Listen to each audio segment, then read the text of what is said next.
We'll wait just a few minutes for a few more people to sign on, and then we'll start. Appreciate everybody being here for the Open Question Builders Risk Forum. We'll start in just a couple minutes.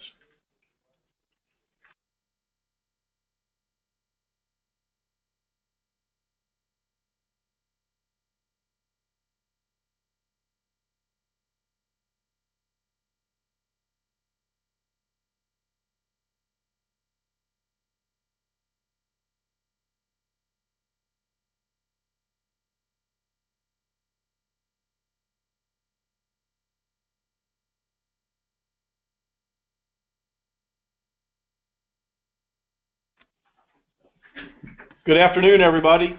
Hope everybody's in the right place. This is the Builders Risk, Chandler Builders Risk Open Question Forum.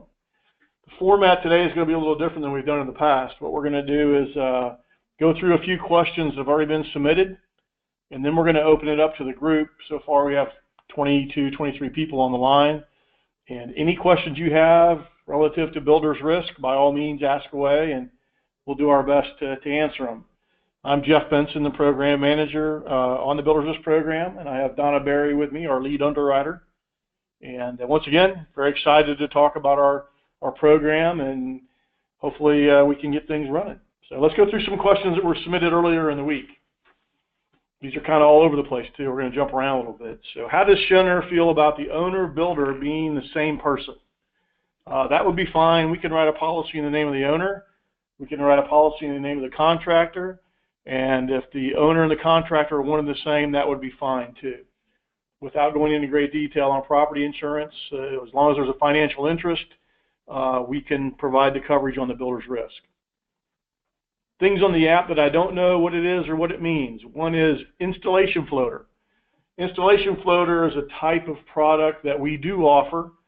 It's a little different than a builder's risk. And to simplify it, an installation floater would be written in the name usually of a subcontractor, an electrician, a plumber, and all they're insuring is their part of the project.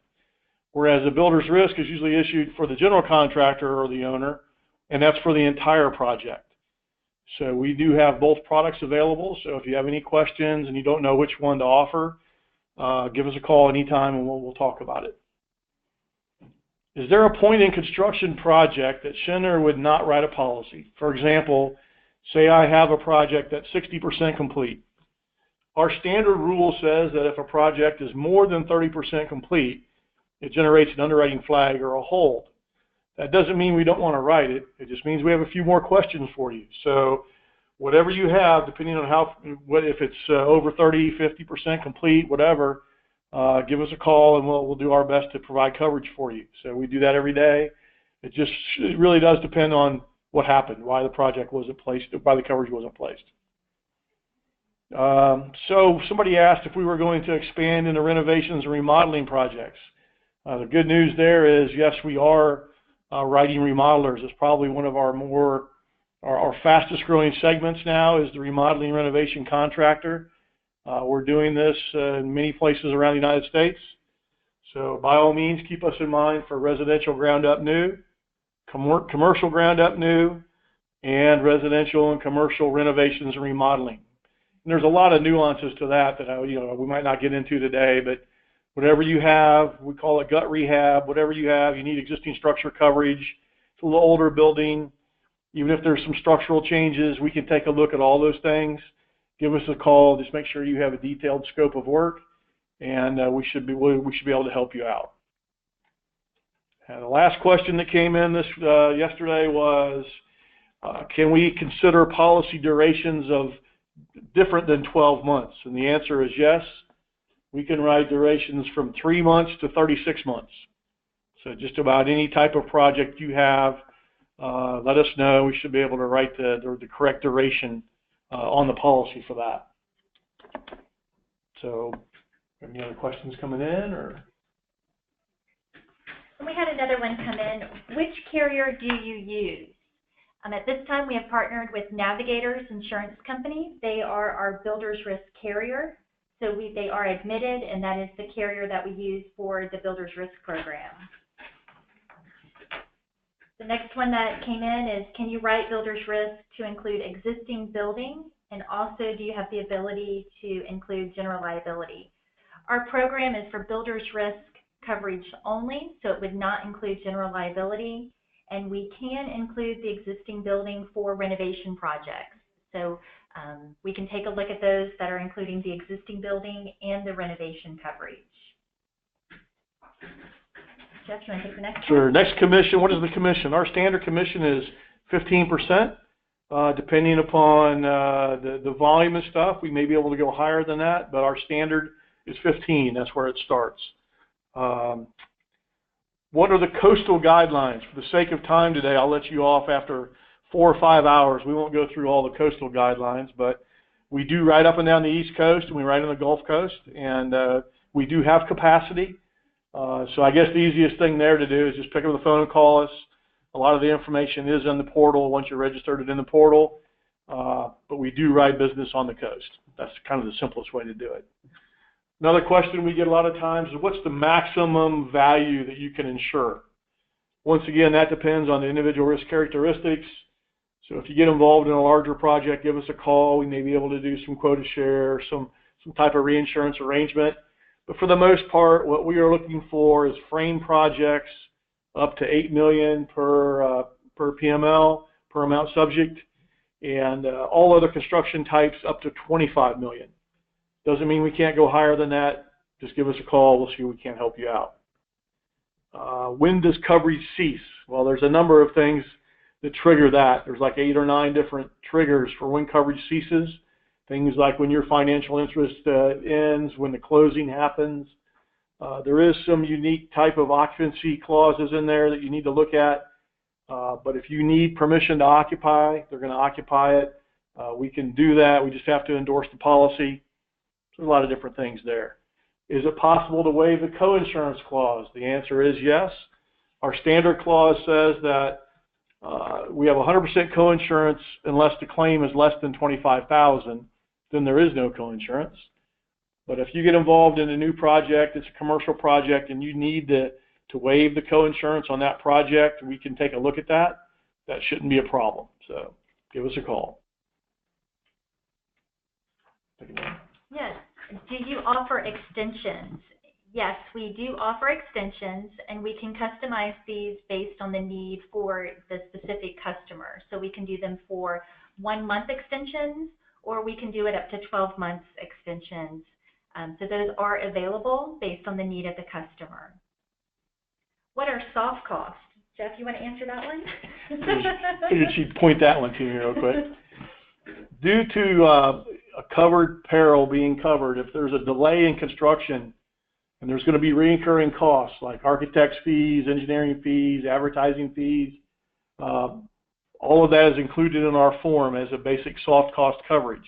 One thing that makes our program and our product a little better than some of the competitors is we include $100,000 of soft cost automatically. We can readily go higher than that. You simply have to let us know, and we have to figure out, what is the proper limit for that particular risk. But we can do that. But we do build in $100,000 for no additional premium. What is contract change order, and why would you need this coverage? It's an interesting coverage that came about a few years ago. Basically, if any of you have ever built a house or been involved in some kind of construction project, inevitably, after the start of the project, there's change orders. You decide you want a little better flooring, or you want to put a different roofing material on, or whatever you want to do, so the cost of the project increases. We have an endorsement, which we call the contract change endorsement, which is based in 10, 20, and 30% increments. So really what that does is contemplate a change order. So if during the course of construction there is a change order and the value of the project increases, you have that coverage already built in.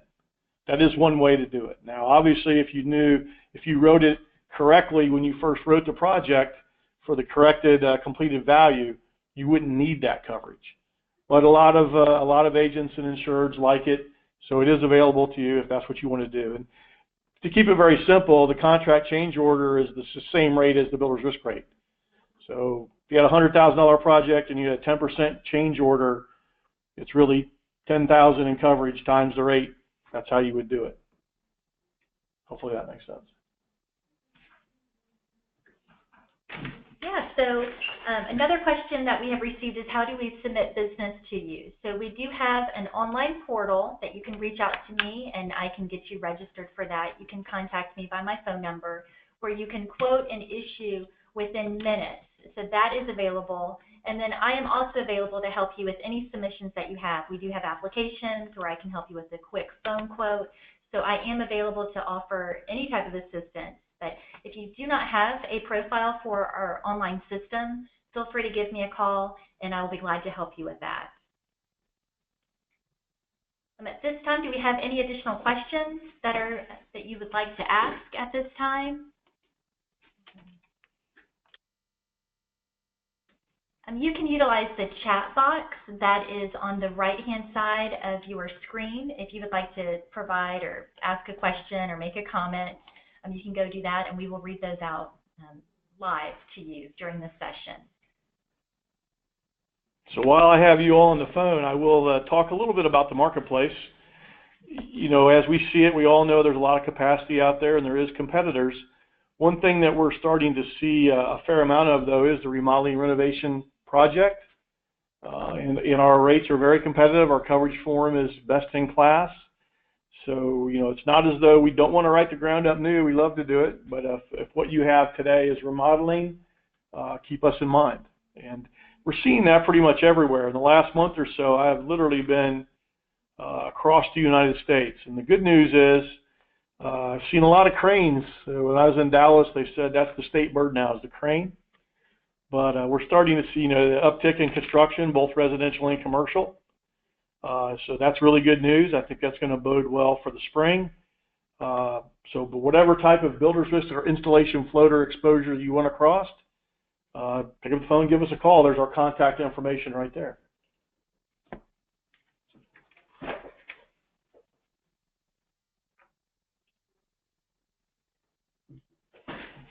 I like that. You're all stunned. So I think we covered a lot of ground today. Those are probably most of the major questions that we get on a daily basis. I'm sure there'll be more questions as you get involved in you know, a different type of risk. So by all means, give us a call, whatever you got. Historical buildings, older buildings, you know, frame projects on the coast, all of those things we will take a look at. Keep in mind, though, I do want to, you know, touch on what I consider the flow business, which is the $500,000 home that's being built wherever in the United States. You know, we want to make sure that you use our portal because it's very, very easy. We got a CSR in Tennessee that issued one. She entered the data, hit a button, bound it, hit a button, and issued a policy in under 4 minutes, 3 minutes and 47 seconds.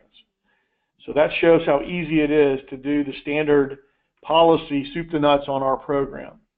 And we put a lot of time into the underwriting logic and the, you know, everything that's built into the portal. We think it's very easy. We have, on average, 15 to 20% less underwriting questions than the competitors. So that kind of translates into ease of doing business. We're only going to ask the questions that are necessary to underwrite the risk. And like Donna said earlier, any way you want to submit it to us, we like the portal. We think that's the best place to start. But whatever you have, an Accord app, another carrier's app, you want to fax it to us, email it to us, or if you want a phone indication, once again, give us a call anytime. So without further ado, I think we'll sign off now unless there's any questions out there. We'll be hanging around for a little while if you have a question, but we do appreciate your time today. And just remember, any type of builder's risk exposure, think of us and give us a call. Talk to you all later. Bye.